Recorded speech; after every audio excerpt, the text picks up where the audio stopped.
Please like and subscribe if you learn something. Plot. Throughout the 1991-92 school year, Charlie, the 15-year-old, later 16-year-old, protagonist, begins writing letters about his own life to an unknown recipient addressed, "Dear friend." In these letters, he discusses his freshman year of high school and his struggles with two traumatic experiences: the suicide of his only middle school friend, Michael Dobson, and the death of his favorite aunt, Helen, his caring English teacher, who encourages Charlie to call him Bill, notices Charlie's passion for reading and writing, and acts as a mentor by assigning him extracurricular books and reports. Although he is a wallflower, Charlie is befriended by two seniors, Patrick and Sam. Patrick is secretly dating Brad, a football player, and Sam is Patrick's stepsister. Charlie quickly develops a consuming crush on Sam and subsequently admits this to her. It is revealed that Sam was sexually abused as a child, and she kisses Charlie to ensure that his first kiss is from someone who truly loves him. Similar to his own experience, Charlie witnesses his sister's boyfriend hit her across the face, but she forbids him from telling their parents. He eventually mentions the occurrence to Bill, who tells Charlie's parents about it.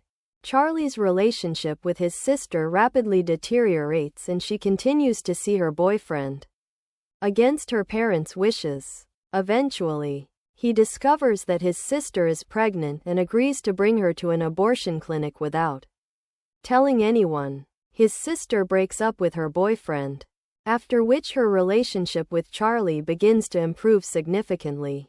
Charlie is accepted by Sam and Patrick's group of friends and begins using tobacco, alcohol and other drugs. At a party, Charlie trips on LSD. He cannot control his flashbacks of Aunt Helen, who died in a car crash on her way to buy him a birthday gift. He ends up in the hospital after falling asleep in the snow. At a Rocky Horror Picture Show performance, Charlie is asked to fill in as Rocky for Sam's boyfriend Craig, who was unable to attend the show that night.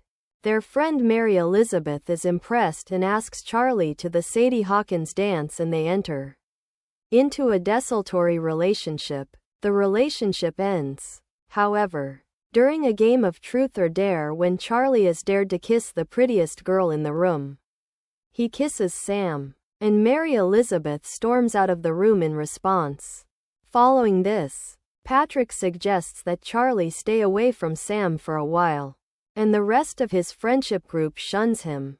Without friends to distract Charlie from his thoughts and struggles, his flashbacks of Aunt Helen return.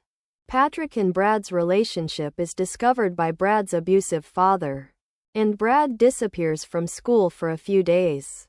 Upon returning, Brad is cold and mean toward Patrick, while Patrick attempts to reconnect with him.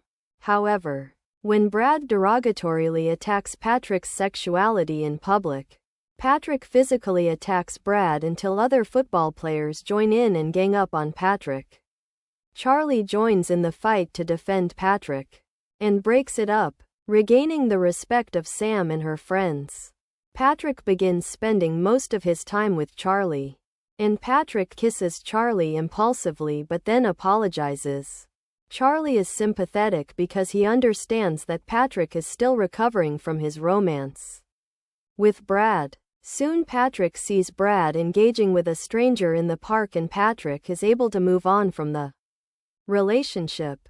As the school year ends, Charlie is anxious about losing his older friends, especially Sam, who is leaving for a summer college preparatory program and has learned that her boyfriend cheated on her. When Charlie helps her pack, they talk about his feelings for her. She is angry that he never acted on them.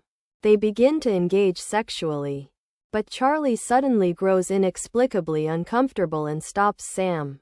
Charlie begins to realize that his sexual contact with Sam has stirred up repressed memories of him being molested by his Aunt Helen as a little boy. Charlie shows signs of PTSD from the incident, and the revelation of his abuse helps the reader Understand his views of relationships and love. In an epilogue, Charlie is discovered by his parents in a catatonic state and does not show any movement despite being hit reluctantly by his father. After being admitted to a mental hospital, it is revealed that Helen actually sexually abused him when he was young. Memories he had subconsciously repressed. This psychological damage explains his flashbacks and derealization phases throughout the book. In 2 months, Charlie is released, and Sam and Patrick visit him. In the epilogue, Sam, Patrick, and Charlie go through the tunnel again, and Charlie stands up and exclaims that he feels infinite. Charlie eventually comes to terms with his past. Even if we don't have the power to choose where we come from, we can still choose where we go from there. Charlie decides to participate in life, and his letter writing ends. Please like and subscribe if you learned something.